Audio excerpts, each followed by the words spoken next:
Good morning, नमस्ते, सत श्री अकाल। आप सब लोग घर पे होंगे, खुश होंगे। चलो आज हम ये खुशी की बात आई है तो खुशी के ऊपर छोटी सी स्टोरी सुनिए। एक बार एक राजा होता है और उसके साथ मंत्री, दोनों रास्ते से जा रहे होते हैं। तो जाते जाते एक किसान और उसकी पत्नी को देखते हैं और राजा मंत्री से सवाल पूछता है कि ये इतने खुश क्यों है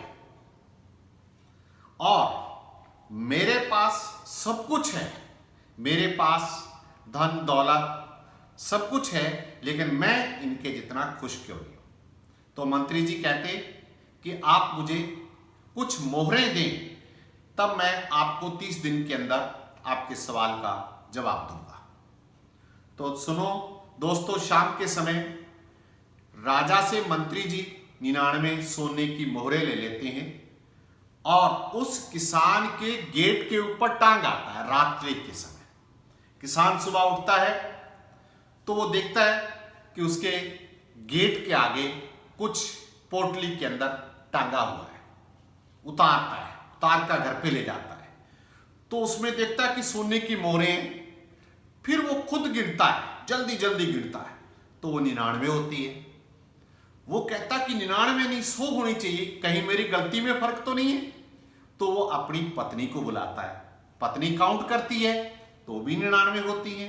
वो आने मेंबर है जो घर के, उनसे काउंट करवाता है तो भी 99 होती है। किसान थोड़ा दुखी होता है, ये 100 क्यों नहीं है। तो सुनिए, किसान और उसका परिवार 100 करने के लिए प्रयास करते हैं, भी मोहरों को 100 किया जाए। बहुत जी तोड़ मेहनत करते हैं। कुछ दिनों बाद किसान खेत में गया था और उसकी पत्नी बाजार में से कुछ सामान खरीद लाती है और 2 मोहरें बेच आती है।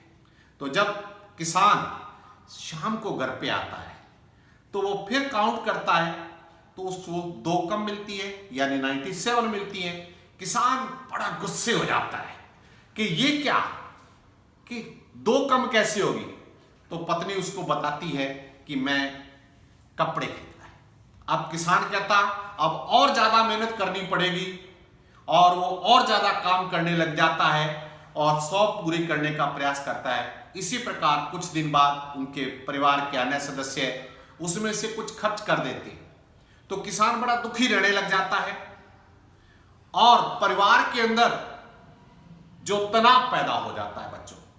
तो कुछ दिन बाद मंत्री जी उसी रास्ते से राजा को फिर लेके गए। किसान की पत्नी और किसान खेत में काम कर रहे होते हैं। तो क्या देखता है राजा कि ये आज उतने खुश नहीं है जितने 30 दिन पहले थे। तो मंत्री कहता है कि ये जो है राजा जी 99 के चक्कर में आ गए। राजा पूछता है मंत्री जी ये 99 का चक्कर क्या है। तो देखिए मंत्री जी उसको समझाता है, राजा को कहता है कि इनके पास 99 मोहरें थी, ये अपनी 100 मोहरें पूरी करने के लिए इन्होंने बहुत प्रयास किया, उसमें से खर्च हो गई तो इनके परिवार के अंदर तनाव पैदा हो गया। तो देखिए एक बात निकल के आती है कि 99 मोहरों से खुश नहीं हुए, उस एक मोहर के लिए अपने परिवार की खुशी को दांव पर लगा दिया और उन्होंने अपने परिवार की खुशी, अपने रिश्तों की खुशी जो है उन्होंने एक मोहर के लिए जो है खो दी। तो दोस्तों, हम जो है हमारे पास उससे खुश रहें, आनंद लें और उसी में ही खुशी है। जय हिंद, जय भारत।